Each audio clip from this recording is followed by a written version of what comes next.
Fala pessoal, então hoje nossa aula, nosso encontro é sobre Grécia Antiga. Vou passar para você aqui rapidamente um resumo, uma revisão direcionada dos principais pontos do período grego. Este período grego é muito importante para a história. Na verdade, pessoal, nosso mundo ocidental, todas as características sociais que nós temos, culturais, econômicas, religiosas, enfim, tem uma forte influência da Grécia. Na verdade, nós somos grandes descendentes da filosofia, da cultura, da arte, do pensamento grego.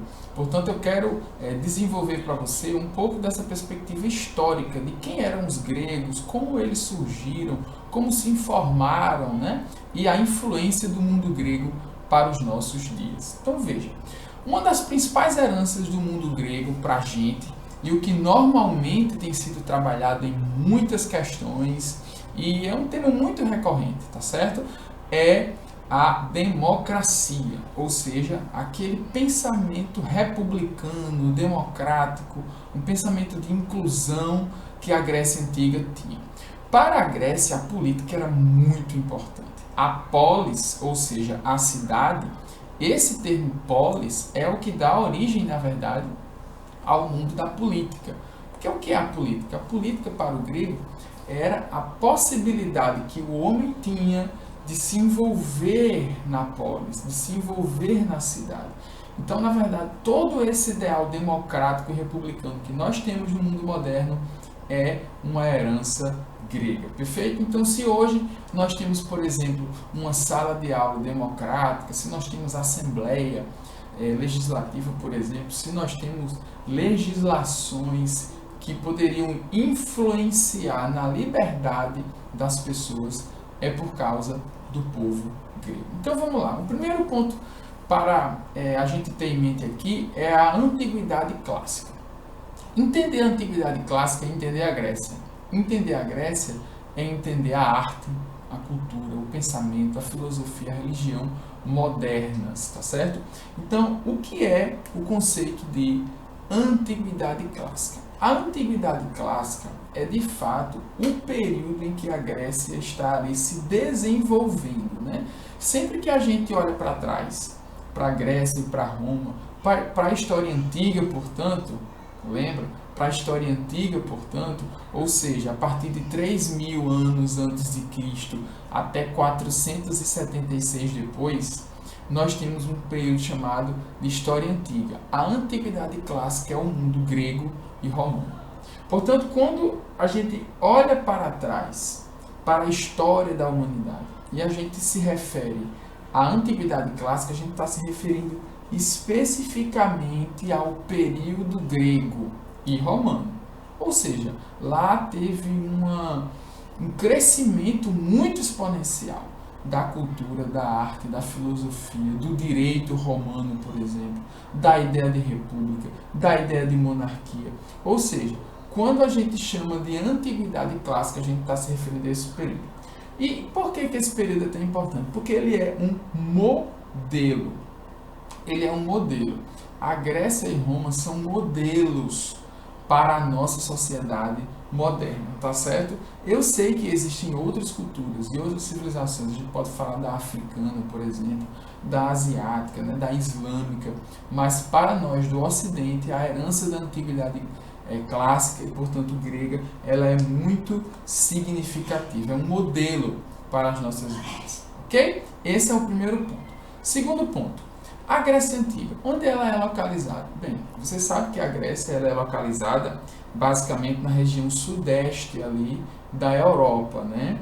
Então ela era formada, preste atenção, pela Grécia continental, situada no sul da Península Balcânica, ou seja, ali bem abaixo, né, toda aquela região continental.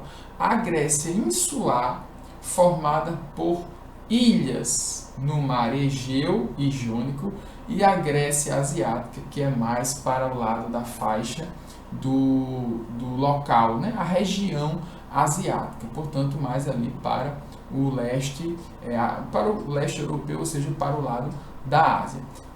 Todo esse conjunto forma a chamada Grécia Antiga. Então era uma região muito grande com muitas polis. Atenas e Esparta eram as duas principais, tá certo?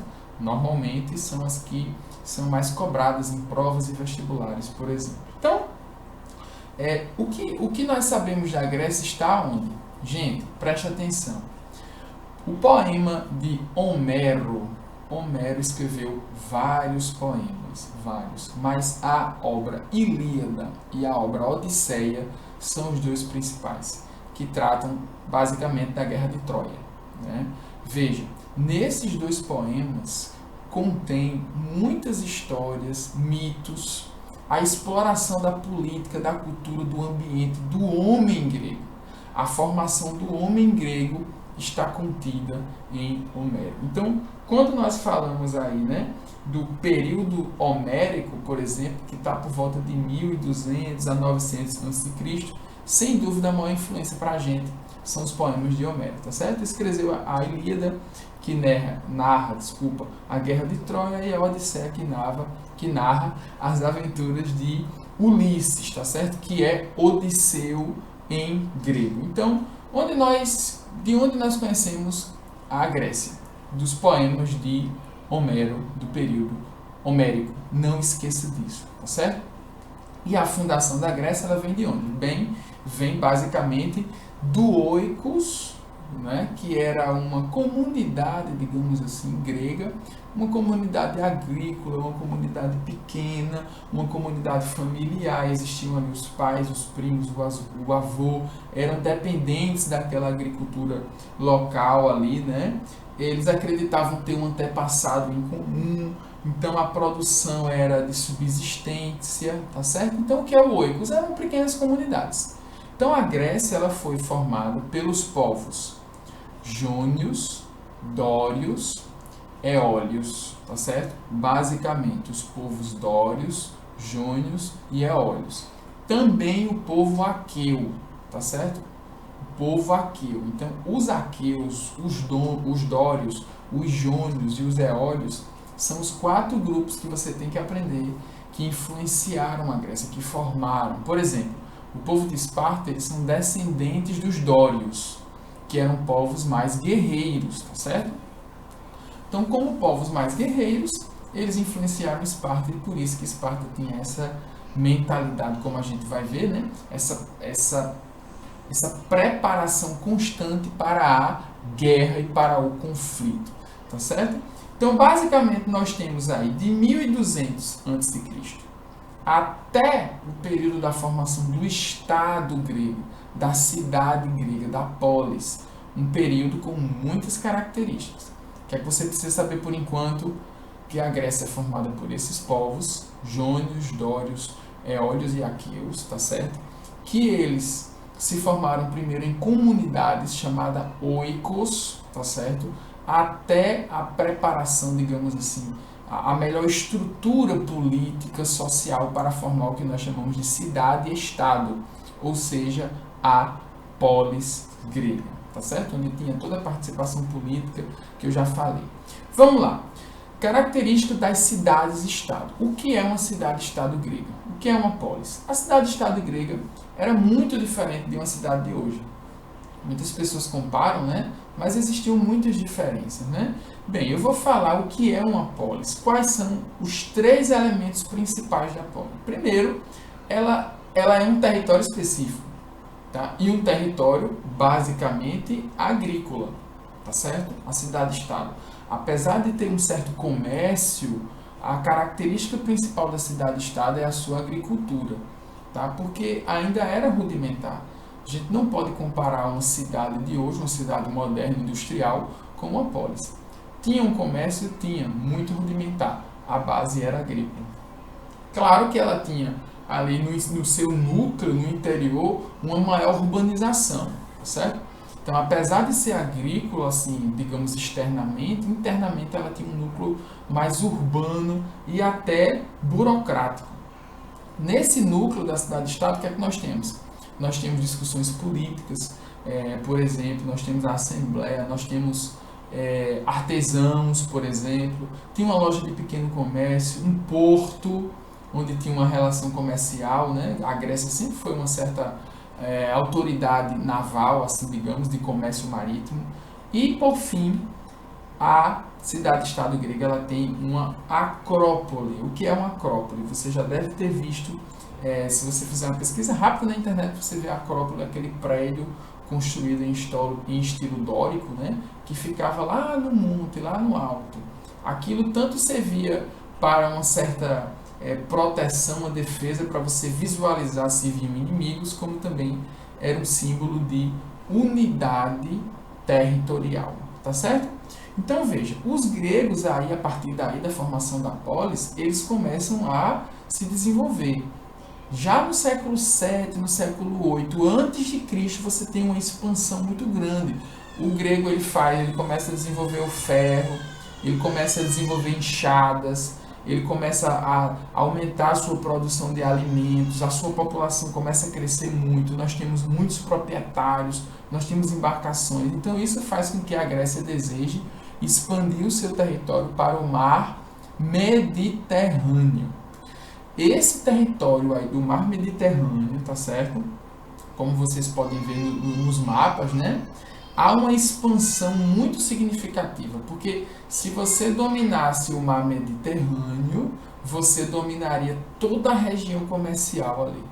Tá? Então, se você observar no mapa, você vai ter claramente uma noção de por que se dominava aquela região do mar Mediterrâneo. Porque ele dominando o mar Mediterrâneo, ele dominava toda a Península Itálica, dominava a parte da Ásia Menor, o Mar Negro, a região da Fenícia, até ali a parte do Egito. Então, isso foi uma política de expansão grega, tá certo? Perfeito. Indo para outro aspecto agora importante da Grécia, nós temos as cidades-estado. A primeira grande cidade-estado e muito importante é Atenas, tá certo? Atenas foi fundada pelos jônios. Falei para vocês que os dórios, eles eram aqueles grandes influenciadores de Esparta. Atenas são os povos jônios. Os povos jônios, pessoal, eles tinham características mais voltadas para aquilo que a gente sabe de hoje de Atenas, ou seja, eram mais culturais, digamos, eram mais filosóficos, né? Então, primeiramente, Atenas, é bom você lembrar, tem essa influência, digamos, mais política e filosófica do que guerreira, por assim dizer. Atenas tem essa característica, né? É tanto que ela é fundada, digamos assim, para Atenas, né? Basicamente para a deusa Atena. Então, inicialmente, Atenas tinha um rei, tá certo? Um rei, portanto era uma monarquia, e o poder estava centralizado em uma aristocracia dos bens nascidos. Ou seja, existia um grupo político, presta bem atenção, um grupo político de pessoas que eram chamados bem-nascidos. Quem eram esses? Filhos de pai e mãe grego, tá certo? Gente que era da cidade, da polis. Se na Grécia Antiga você não nascesse na polis, de fato, no núcleo urbano, fosse filho de pai e de mãe grego, você não teria todos os benefícios de um cidadão. Então, essa aristocracia aí eram quem? Eram pessoas que tinham esse nascimento. Um fato importantíssimo para você registrar agora é as atitudes que um legislador específico tomou em 594, que é Solon. O que é que Solon fez? Olha as reformas dele. Primeiro, ele acabou a escravidão por dívidas. A escravidão por dívidas foi anulada entre os cidadãos atenienses. Então, se você tivesse uma dívida com alguém, você não mais se tornaria um escravo. Isso foi abolido. Então, isso já começou a romper essa divisão que existia entre a aristocracia e o povo, digamos assim, os escravos, o povo mais pobre, né? A parte mais pobre da população. E ele dividiu ele dividiu os cidadãos em 4 categorias de acordo com o grau de riqueza agrícola. Então, veja bem, estabeleceu que só o mais rico poderia ocupar cargos no governo, tá certo? Os privilégios, então, cabiam aos chamados, como eu já disse, nascidos. Você pode pensar que isso é uma coisa ruim, mas isso foi um avanço. Por quê? Porque, na verdade, aqui, agora, quem se dava bem, quem podia ocupar cargo no governo, quem estava na aristocracia, não era quem nascia, era quem tinha riqueza. Então, isso já é uma diferença significativa. Você já não tem escravidão e você tem um padrão aí de seleção dos melhores cidadãos, por assim dizer, baseado na riqueza e não no nascimento, tá bom? Então, essa reforma aí, apesar de ter sido significativo, não trouxe todas as mudanças necessárias. Uma grande mudança que aconteceu na Grécia Antiga foi a partir de 508, com Clístenes. O que é que Clístenes fez? Clístenes ele é conhecido como, digamos assim, o pai da democracia, né? A palavra democracia, gente, é a junção de demos, né, que significa povo, e kratos, que é poder. Então, essa reforma de Clístenes, sim, é entendida como a grande mudança democrática na Grécia. O que é que ele fez? Basicamente, vou aqui expor para você. Primeiro, ele criou a Assembleia do Povo, a chamada Eclésia. O que é que acontecia lá?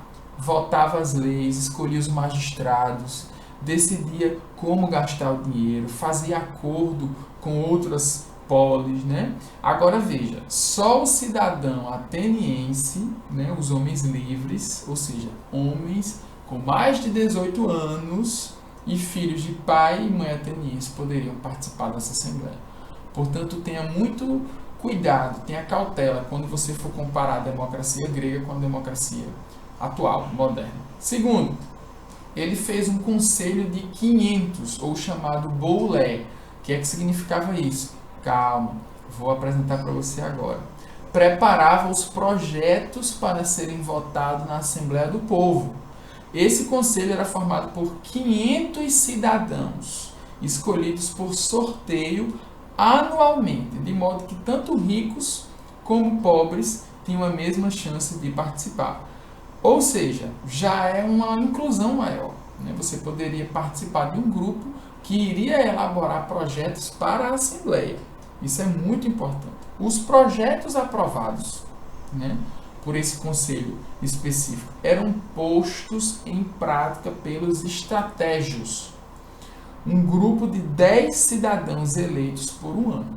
Assim, desse jeito, com Clístenes aqui, com esse conselho de 500 ou boulé, todo mundo poderia, de certa forma, participar daquilo que era desenvolvido e elaborado na Grécia Antiga.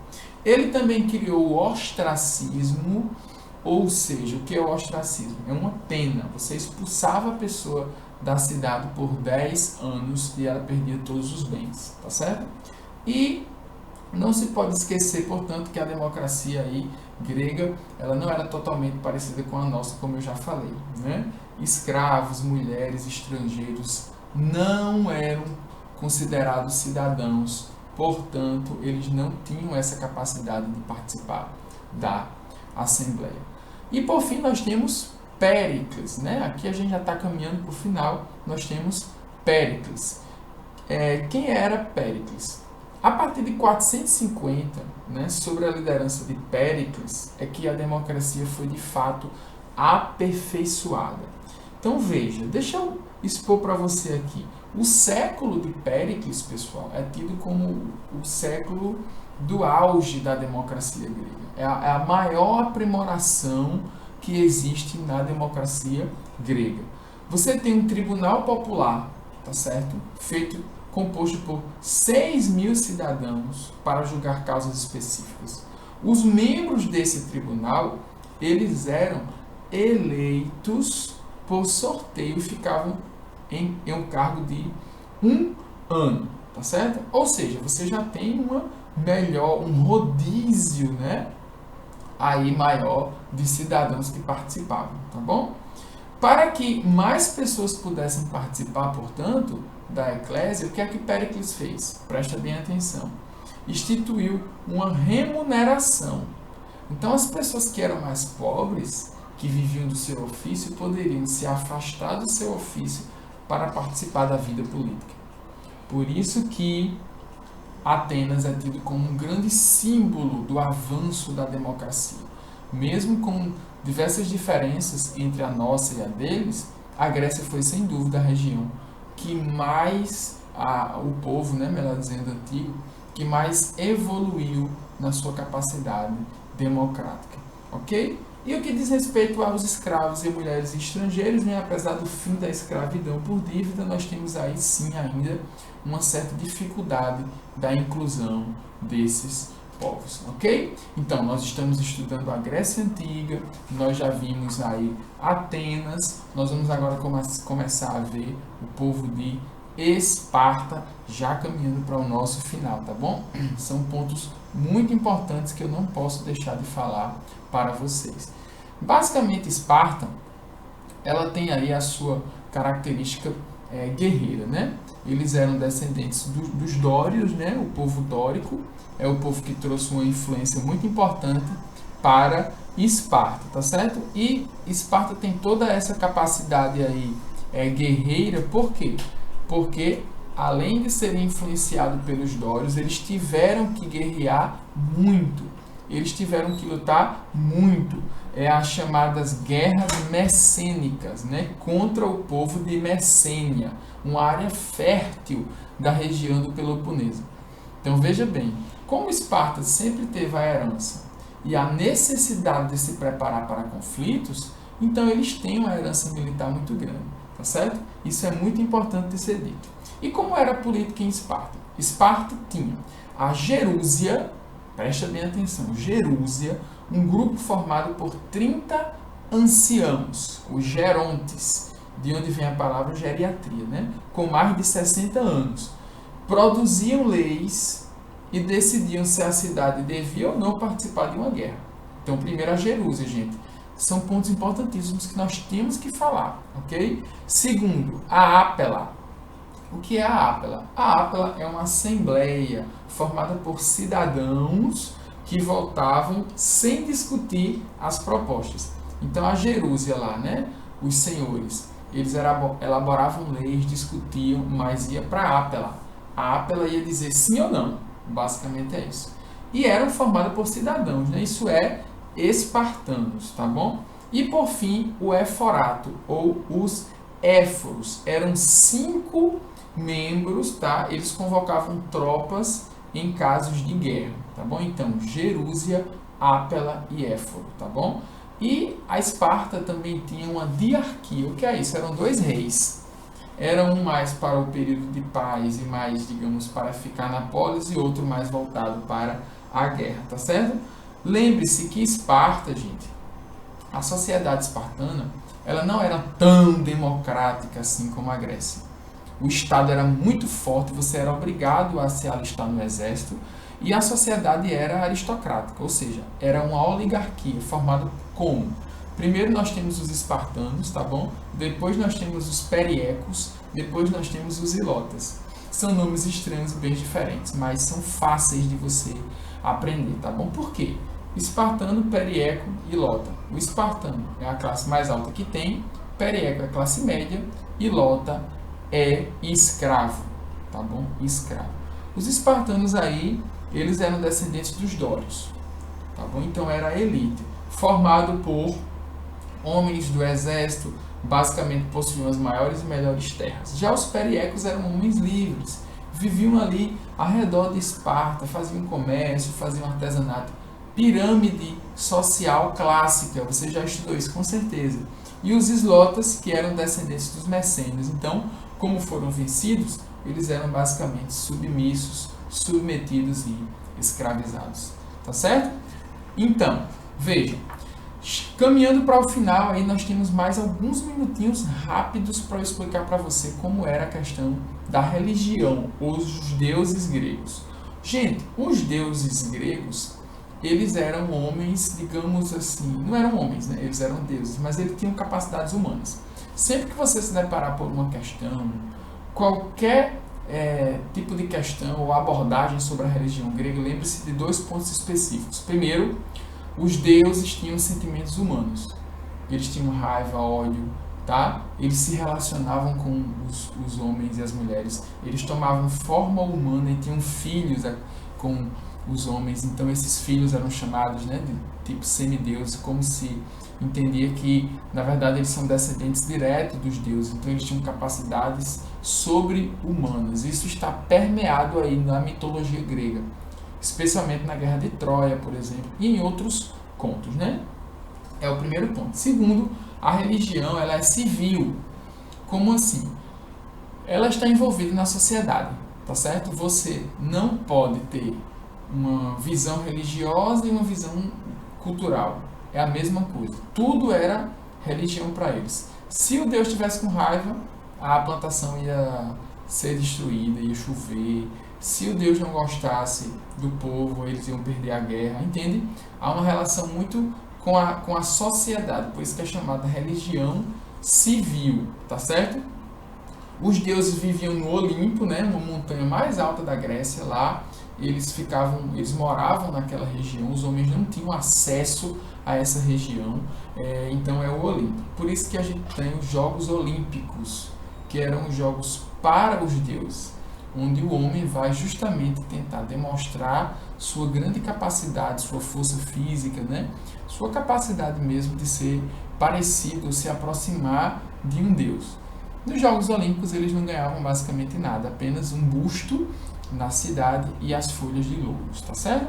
E os principais deuses, eu cito aqui para você, Ártemis, né, que é a deusa da caça, vou citar essa sequência aqui, Afrodite, que é a deusa do amor e da beleza, Poseidon, que é o deus dos mares, Atena, que é a deusa da sabedoria, Deméter, que é a deusa da fertilidade, Apolo, que é o deus da música, Hefesto, deus do fogo e metalurgia, e Hermes, que é o mensageiro. Tá certo? Então, essa é a mitologia, permeada de mitos. A sociedade grega ela é permeada de mitos. A cultura, a educação, a própria religião, a economia, tudo é baseado nas histórias mitológicas, especialmente, como eu disse para você no início da aula, de Homero. Então, tinham santuários para esses deuses e a vida era tentar agradar a esses deuses.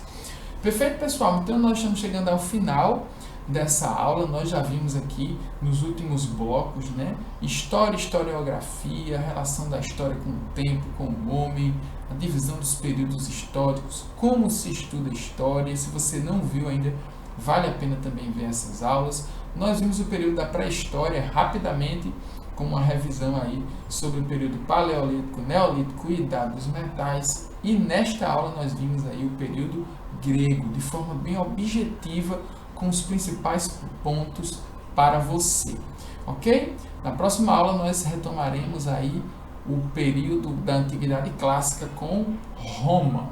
Valeu, pessoal, e até a próxima.